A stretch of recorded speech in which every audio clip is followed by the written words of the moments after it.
قابل احترام ہے۔ بزرگوں کی عزت و تکریم ہمارے معاشرے کی ایک اہم قدر ہے۔ اس کوٹ کی بزرگی ثابت کرتی ہے کہ یہ تجربہ کار ہے۔ اسے کسی سفید فام انگریز نے پہنا اور پرانا ہونے پر پھینک دیا۔ ملکوں گھومتا پھرتا یہ ہمارے شہر کے پرانے کپڑوں کے بازار تک آ پہنچا ہے۔ اس کو گورے حکمرانوں کی نشانی سمجھ کر آنکھوں سے لگانا چاہیے، کیونکہ رنگ کی بنا پر برتری کا تصور بھی برصغیر کے لوگوں کی ذہنیت کی عکاسی کرتا ہے۔ گورے رنگ سے متاثر ہونا ہمارا معاشرتی رویہ بن گیا ہے۔ پرانے کپڑوں کے تاجر انگریزوں کی اترن سستے داموں خرید لاتے ہیں اور ہم جیسے غریب انہیں پہن کر فخر محسوس کرتے ہیں۔ شاعر نے سردی کے موسم میں نیلام سے ایک کوٹ خریدا ہے اور اب اس کی خامیوں کو خوبیاں بنا کر پیش کر رہے ہیں۔ اس کوٹ کی قدر و قیمت کی ایک بڑی وجہ گورے حکمرانوں سے اس کا تعلق بھی ہے۔ شعر: پرانی وضع کا بے حد عجیب جامہ ہے، پہن چکا اسے خود واسکو ڈے گاما ہے۔ تشریح: نیلام سے خریدے گئے پرانے کوٹ کو شاعر ہر زاویے سے دیکھ رہے ہیں اور جتنا غور کرتے ہیں انہیں تاریخ کے ورق پلٹتے ہوئے نظر آتے ہیں۔ اس شعر میں تلمیح ہے۔ واسکو ڈے گاما ایک مشہور پرتگالی بحری سیاح تھا جو یورپ سے جنوبی افریقہ اور پھر سمندری راستہ تلاش کر کے ہندوستان پہنچا۔ اس دریافت سے یورپ اور ہندوستان کے درمیان تجارت کا آغاز ہوا۔ کوٹ کی تراش خراش کو دیکھ کر اندازہ ہوتا ہے کہ وہ سیاح اسی کوٹ کو پہن کر اپنے سفر پر نکلا تھا۔ اس کا ڈیزائن آج کے لحاظ سے عجیب نظر آتا ہے، لیکن اس کی قدامت پر نہ جائیں۔ ایک تو اس کی تاریخی اہمیت ہے، دوسرے یہ اب بھی میرے وطن کے کسی غریب کو سردی سے بچا سکتا ہے۔ شعر: نہ دیکھ کوہنیوں پر اس کی خستہ سامانی، پہن چکے ہیں اسے ترک اور ایرانی۔ شاعر دلچسپ اور مزاحیہ انداز میں کوٹ کی بوسیدہ حالت کا بیان کرتے ہیں۔ اس کو دیکھ کر انہیں تاریخ یاد آتی ہے، خاص طور پر وہ اقوام جو مغربی تہذیب اور لباس سے متاثر نظر آتی ہیں، ان میں ترک اور ایرانی بھی شامل ہیں۔ لہٰذا یوں لگتا ہے کہ یورپ سے یہ کوٹ ترکی اور پھر ایران پہنچا، اس کے بعد پرانے کپڑوں کے ڈھیر میں شامل ہو کر ہمارے شہر کے بازار میں بکنے کے لیے آیا ہے اور ہم نے اسے سرآنکھوں پر بٹھایا۔ مضبوط کپڑے سے بنا ہوا ہونے کے باوجود یہ کثرت استعمال کی وجہ سے کوہنیوں پر سے گھس کر پھٹ چکا ہے، لیکن اس کی پرواہ مت کرو، بلکہ اس کی تاریخی اہمیت پر غور کرو۔ تاریخ کے حوالے سے جن ملکوں پر مغربی اثرات کا غلبہ ہوا، اس شعر میں شاعر نے ان کی نشاندہی کی ہے۔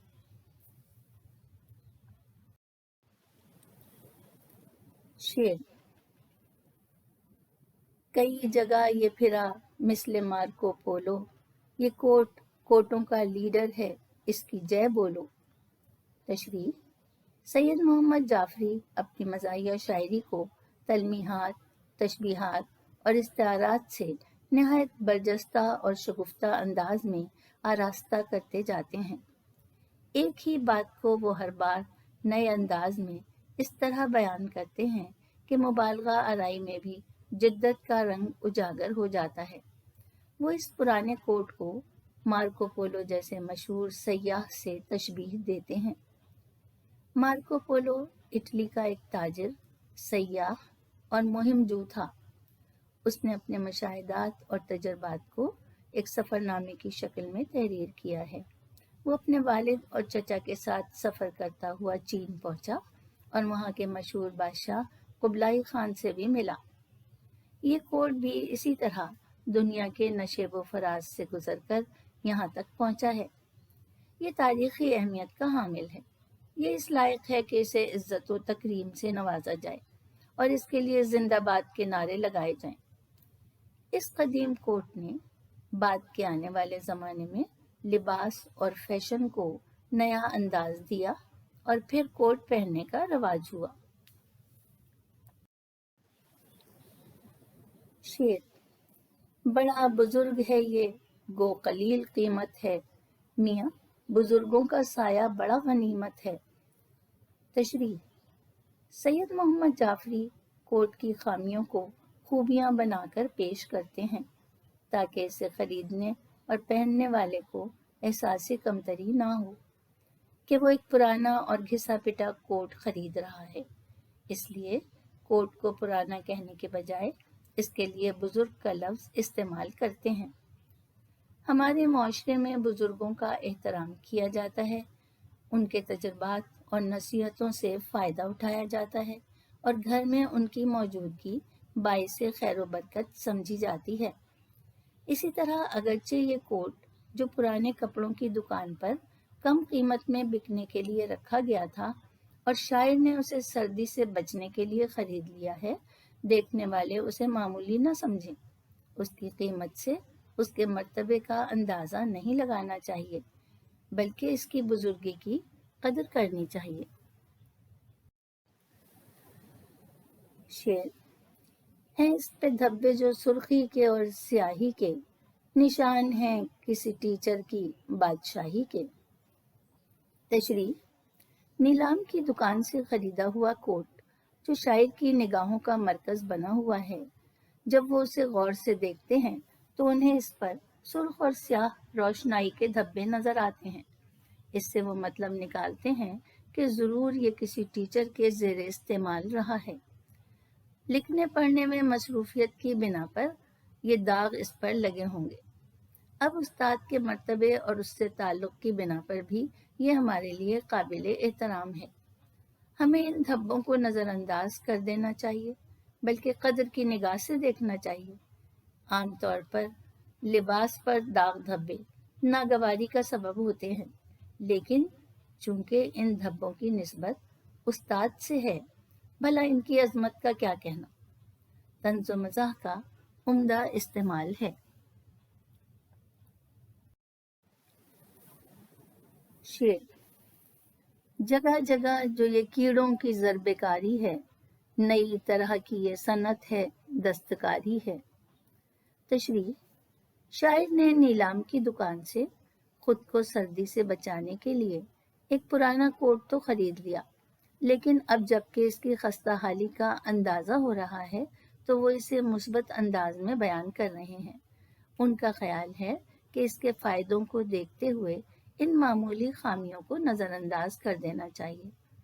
گرم کپڑے کو اگر احتیاط سے نہ رکھا جائے تو اسے کیڑا کھا جاتا ہے۔ اس کوٹ کو بھی کیڑوں نے کاٹ کر چھلنی کر دیا ہے اور اس پر جا بجا سوراخ نظر آ رہے ہیں، لیکن یہ آج کل کے رواج کے عین مطابق ہیں۔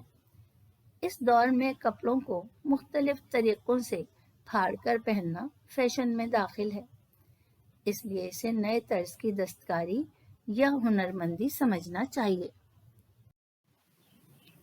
شعر: جو قدردان ہیں وہ جانتے ہیں قیمت کو، کہ آفتاب چرا لے گیا ہے رنگت کو۔ تشریح: پرانا کوٹ جو ملکوں ملکوں سفر کرتا ہوا نیلام کی دکان پر پہنچا ہے، اس نے زمانے کے سرد و گرم برداشت کیے ہیں، دھوپ اور موسموں کی شدت کا سامنا کیا ہے، اس لیے اس کی اصل رنگت کا اندازہ لگانا مشکل ہے۔ اب تو اس کا رنگ اڑ چکا ہے، دراصل سورج کو اس کا رنگ اتنا پسند آیا کہ اس نے چرا لیا۔ کوٹ کی حالت یہی بتا رہی ہے، لیکن اس کے باوجود اس کے قدردان اس کو خریدنے پر آمادہ ہیں، کیونکہ ایسی معمولی باتوں سے اس کی قدر و قیمت کم نہیں ہوئی۔ سید محمد جعفری اپنے منفرد طنزیہ و مزاحیہ انداز میں ایک بوسیدہ اور بدرنگ کوٹ کے منفی پہلو مثبت رنگ میں اس طرح پیش کرتے ہیں کہ قاری مسکرانے پر مجبور ہو جاتا ہے، جو مزاحیہ شاعری کا مقصد ہے۔ اس شعر میں حسن تعلیل کا استعمال ہے۔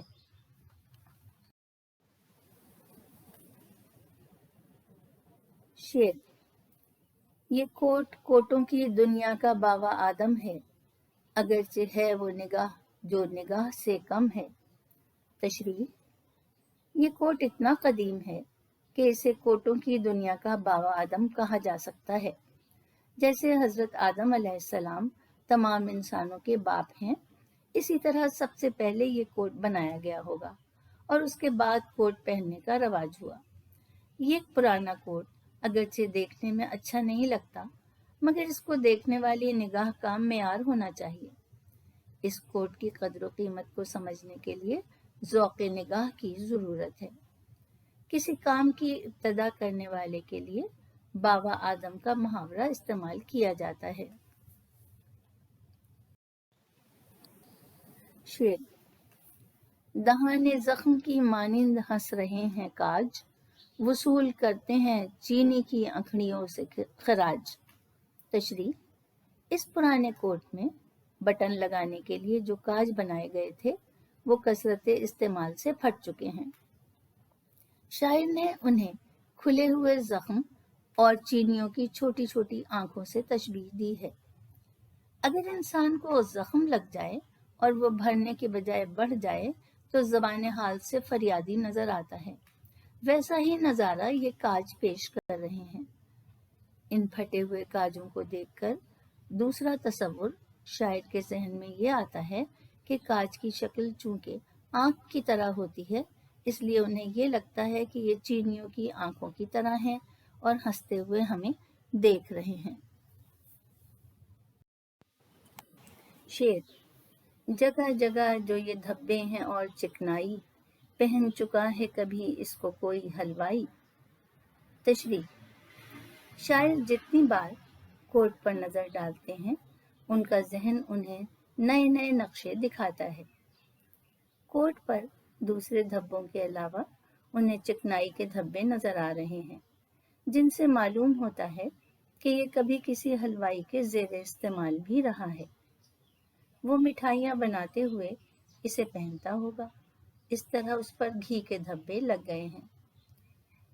نیلام کی دکان سے خریدا ہوا پرانا کوٹ جو شاعر کے ذہن کے دریچے کھول رہا ہے، یہ نظم پڑھنے والوں کو دعوت فکر دیتا ہے کہ روزمرہ زندگی میں دکھائی دینے والی بہت سی چیزیں بے شمار مراحل اور مدارج سے گزر کر ہم تک پہنچتی ہیں اور مشاہدے کا تقاضا کرتی ہیں۔ اس کوٹ سے بھی ہر طبقے اور ہر حیثیت کے لوگوں نے فائدہ اٹھایا ہے۔ یہ سب کی ضرورت میں کام آیا، اس لیے قابل قدر ہے۔ شعر: گزشتہ صدیوں کی تاریخ کا ورق ہے یہ کوٹ، خریدو اس کو کہ عبرت کا ایک سبق ہے یہ کوٹ۔